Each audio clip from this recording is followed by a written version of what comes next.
प्रिय छात्रों, आज मैं भारतीय साक्ष्य अधिनियम एवं इंडियन एविडेंस एक्ट 1872 का एक कंपैरेटिव स्टडी आप लोगों के समक्ष प्रस्तुत करूंगा तथा भारतीय साक्ष्य अधिनियम 2023 का एक सामान्य परिचय प्रस्तुत करूंगा जो आपके प्रतियोगी परीक्षाओं में पूछे जाएंगे और काफ़ी उपयोगी साबित होगा।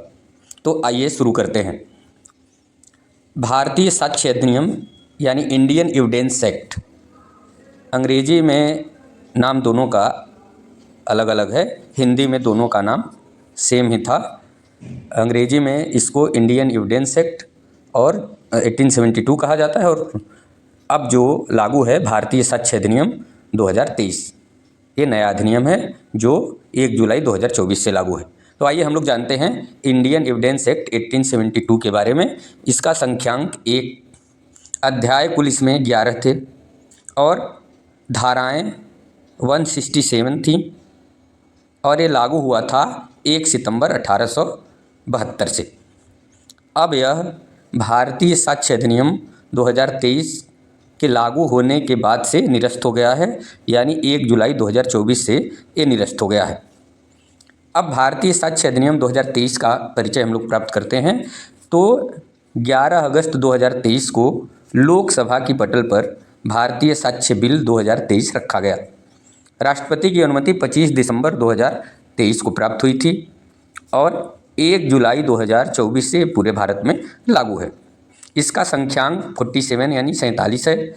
अध्याय कुल इसमें 12 हैं और कुल धाराएं 170 हैं। अब भारतीय साक्ष्य अधिनियम 2023 का सामान्य परिचय प्राप्त करेंगे हम लोग और इसमें हम लोग ये भी देखेंगे कि इंडियन एविडेंस एक्ट 1872 और भारतीय साक्ष्य अधिनियम 2023 में कितना परिवर्तन हुआ है उसके बारे में भी हम लोग चर्चा करेंगे। तो आइए शुरू करते हैं।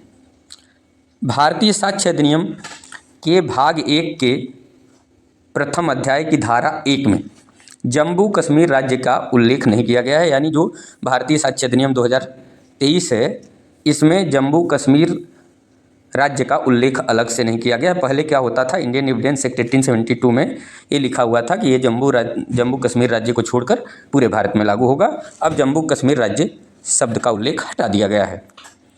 इंडियन एविडेंस एक्ट 1872 की धारा 3 के शीर्षक को बदलकर नया शीर्षक परिभाषाएं कर दिया गया है। धारा 3 में अब परिभाषा दे दी गई है भारतीय साक्ष्य अधिनियम में और इंडिया की परिभाषा को भारतीय साक्ष्य अधिनियम से हटा दिया गया है।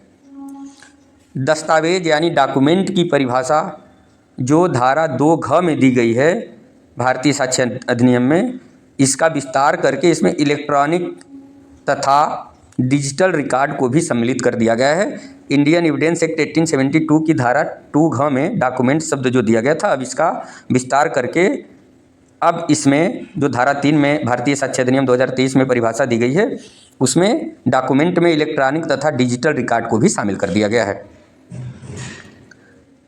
साक्ष्य की परिभाषा का विस्तार कर दिया गया है। उसमें अदालत की अनुमति से इलेक्ट्रॉनिक माध्यम से दिए गए गवाहों के कथनों को मौखिक साक्ष्यों की श्रेणी में सम्मिलित कर लिया गया है। इस प्रकार इलेक्ट्रॉनिक और डिजिटल रिकॉर्ड को भी दस्तावेजी साक्ष्य की श्रेणी में अब भारतीय साक्ष्य अधिनियम 2023 में रख दिया गया है। इंडियन एविडेंस एक्ट 1872 के अध्याय 2 में जो दिया गया था धारा 5 से 55 तक के जो प्रावधान दिए गए थे, अब भारतीय साक्ष्य अधिनियम 2023 के अध्याय 2 में मामूली परिवर्तन करके उसे शामिल कर लिया गया है और अब ये 5 से 55 नहीं है बल्कि भारतीय साक्ष्य अधिनियम की धारा 3 से 50 के बीच दिया गया है। धाराओं का क्रमांक इसलिए बदल दिया गया है क्योंकि इन धाराओं को व्यवस्थित कर दिया गया है। इंडियन एविडेंस एक्ट 1872 में धाराएं व्यवस्थित नहीं थी, अब इसे व्यवस्थित कर दिया गया है। पुलिस अधिकारी को की गई संस्वीकृति यानी कन्फेशन की बात जो की गई है, इंडियन एविडेंस एक्ट 1872 के धारा 25 से 29 तक में दिया गया था।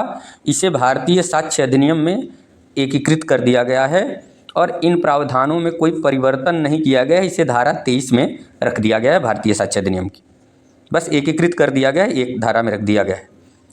भारतीय न्याय संहिता 2023 में एडल्ट्री यानी व्यभिचार को अपराध से बाहर कर दिया गया है। आईपीसी में एडल्ट्री यानी व्यभिचार जो था 497 सेक्शन में था, अब इसे हटा दिया गया है बीएनएस में। लेकिन भारतीय साक्ष्य अधिनियम के दृष्टांतों में अभी व्यभिचार का जिक्र किया गया है। मेरे समझ से सही तरीके से निरीक्षण नहीं किया गया है, एक कमी है, बाद में इसको शायद सही कर दिया जाए। ये अब भी उसमें बना हुआ है जो कि अब नहीं होना चाहिए। इसी तरीके से भारतीय न्याय संहिता यानी बीएनएस 2023 में विकृत मस्तिष्क शब्दावली को यानी अनसाउंड माइंड को हटा दिया गया है और इसकी जगह मानसिक विकार मेंटल इलनेस शब्द का प्रयोग किया गया है। फिर भी भारतीय साक्ष्य अधिनियम की धारा 38 और 108 में अब भी विकृत मस्तिष्क यानी अनसाउंड माइंड शब्द का प्रयोग किया गया है। शायद यह भी निरीक्षण की कमी है और बाद में इसे सही कर लिया जाएगा, ऐसा होना नहीं चाहिए था। ठीक, भारतीय साक्ष्य अधिनियम 18 इंडियन एविडेंस एक्ट 1872 के सेक्शन 45A में 45 क में इलेक्ट्रॉनिक साक्ष्यों के परीक्षणकर्ता की राय का जिक्र किया गया है, जो अब भारतीय साक्ष्य अधिनियम की धारा 39(2) में दिया गया है। इलेक्ट्रॉनिक हस्ताक्षर पर राय से संबंधित प्रावधान जो कि पहले इंडियन एविडेंस एक्ट 1872 में 47 क में दिया गया था, अब भारतीय साक्ष्य अधिनियम की धारा 41(2) में इसे दिया गया है। इसी तरह से तथ्य जिसका साबित किया जाना जरूरी नहीं, ये इंडियन एविडेंस एक्ट 1872 की धारा 56 से 58 तक में दिया गया था, जो कि अब भारतीय साक्ष्य अधिनियम 2023 की धारा 51 से 53 तक में दिया गया है। इसी तरह से मौखिक साक्ष्य के विषय में इंडियन एविडेंस एक्ट 1872 की धारा 59 से 60 में दिया गया था, जो कि भारतीय साक्ष्य अधिनियम 2023 की धारा 54 और 55 में दिया गया है। दस्तावेजी साक्ष्य के बारे में इंडियन एविडेंस एक्ट 1872 की धारा 61 से 90 क तक में दिया गया था, जो कि अब भारतीय साक्ष्य अधिनियम की धारा 56 से 93 तक में दिया गया है। इंडियन एविडेंस एक्ट 1872 की धारा 82 में मुद्रा या हस्ताक्षर के सबूत के बिना इंग्लैंड में ग्राह्य दस्तावेजों के बारे में उपधारणा से संबंधित प्रावधान था, जो कि भारतीय साक्ष्य अधिनियम में शामिल नहीं किया गया है, क्योंकि ये संशोधन करके अब रिलीवेंट नहीं रह गया है। इंग्लैंड की बात भारत में करना और इंग्लैंड के दस्तावेजों को भारत में ग्राह्य करना, ये अब रिलीवेंट नहीं रह गया है, इसलिए इसको अब शामिल नहीं किया गया, हटा दिया गया है। दस्तावेजी साक्ष्य की परिभाषा में इलेक्ट्रॉनिक रिकॉर्ड में स्थित सूचना जो ऑप्टिकल अथवा मैग्नेटिक मीडिया में प्रकाशित अथवा रखी गई हों, अब उसको शामिल कर लिया गया है दस्तावेजी साक्ष्य में। ऐसी सूचना किसी कंप्यूटर अथवा कंप्यूटर के समूह में स्थित अथवा परिष्कृत हुई हो सकती है। भारतीय साक्ष्य अधिनियम में अब यह प्रावधान किया गया है कि इलेक्ट्रॉनिक अथवा डिजिटल रिकॉर्ड का वही कानूनी प्रभाव होगा जो अन्य कागजी दस्तावेजों का होता है। इलेक्ट्रॉनिक रिकॉर्ड की परिभाषा में अब सेमीकंडक्टर अथवा संचार उपकरण जैसे कि स्मार्टफोन, लैपटॉप में अगर सूचनाएं स्थित हो, या email server, smartphone, virus mail या लोकेशन साक्ष्यों को भी अब शामिल मान लिया गया। अब ये साक्ष्य के रूप में माने जाएंगे। भारतीय साक्ष्य अधिनियम में द्वितीयक साक्ष्य की परिभाषा को विस्तार दिया गया है। उसमें मौखिक अथवा लिखित स्वीकृतियों तथा उस व्यक्ति की गवाही जिसने दस्तावेज का परीक्षण किया हो तथा जो दस्तावेज के परीक्षण करने का विशेषज्ञ हो को भी शामिल कर लिया गया है। भारतीय साक्ष्य अधिनियम के प्रावधानों में द्वितीयक दस्तावेजों को एक और परिस्थिति में मान्य कर दिया गया है, जब मूल दस्तावेज की सत्यता पर संदेह व्यक्त किया गया हो, तब भी द्वितीयक दस्तावेज को मान्य कर दिया गया है, स्वीकार किया गया है। इसी तरीके से भारतीय साक्ष्य अधिनियम जो कि दस्तावेजी साक्ष्य मौखिक साक्ष्य के अपवर्जन के विषय में जो इंडियन एविडेंस एक्ट 1872 के सेक्शन 9 से 100 तक को बताया गया था, उसमें उसको अब भारतीय साक्ष्य अधिनियम की धारा 94 से 103 तक में कर दिया गया है। ये पहले इंडियन एविडेंस एक्ट 1872 के 91 से 100 तक में दिया गया था, बीएनएस में 94 से 103 तक कर दिया गया है। इसी तरीके से भारतीय साक्ष्य अधिनियम में जो सबूत के भार के विषय में प्रावधान इंडियन एविडेंस एक्ट 1872 में जो सबूत के भार के विषय में धारा 101 से 114A तक में दिया गया था, अब भारतीय साक्ष्य अधिनियम की धारा 104 से 120 तक में दे दिया गया है।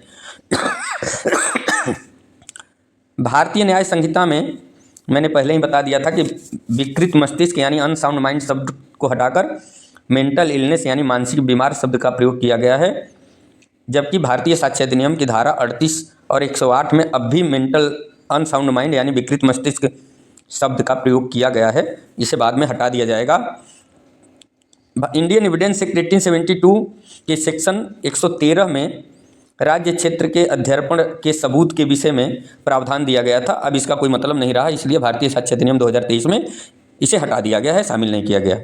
भारतीय साक्ष्य इंडियन एविडेंस एक्ट 1872 के सेक्शन 115 यानी 115 से 117 तक में विबंध से संबंधित प्रावधान दिया गया था, जो भारतीय साक्ष्य अधिनियम 2023 के धारा 121 से लेकर 123 तक में दिया गया है।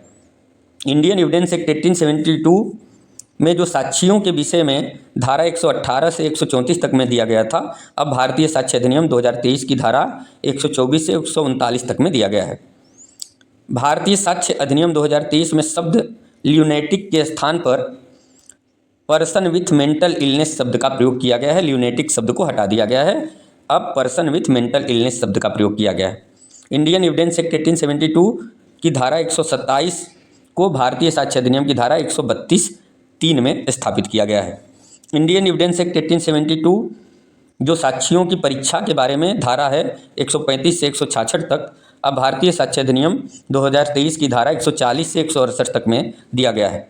मुख्य परीक्षा से संबंधित प्रावधान जो इंडियन एविडेंस एक्ट 1872 के सेक्शन 137 में दिया गया था, अब भारतीय साक्ष्य अधिनियम की धारा 142 में साक्षियों की परीक्षा के रूप में दिया गया है। सूचक प्रश्न जो होता है उसका जिक्र इंडियन एविडेंस एक्ट 1872 के सेक्शन 141 से 143 तक में दिया गया था, जो कि भारतीय साक्ष्य अधिनियम की धारा 146 में एकीकृत कर दिया है, पूरा जोड़ दिया गया है। यानी कि अब जो सूचक प्रश्न है वो 146 में दिया गया है। इंडियन एविडेंस एक्ट 1872 की धारा 166 अब किसी मतलब की नहीं रह गई, अप्रासंगिक हो गई है, इसलिए भारतीय साक्ष्य अधिनियम में 166 को हटा दिया गया, शामिल नहीं किया गया है।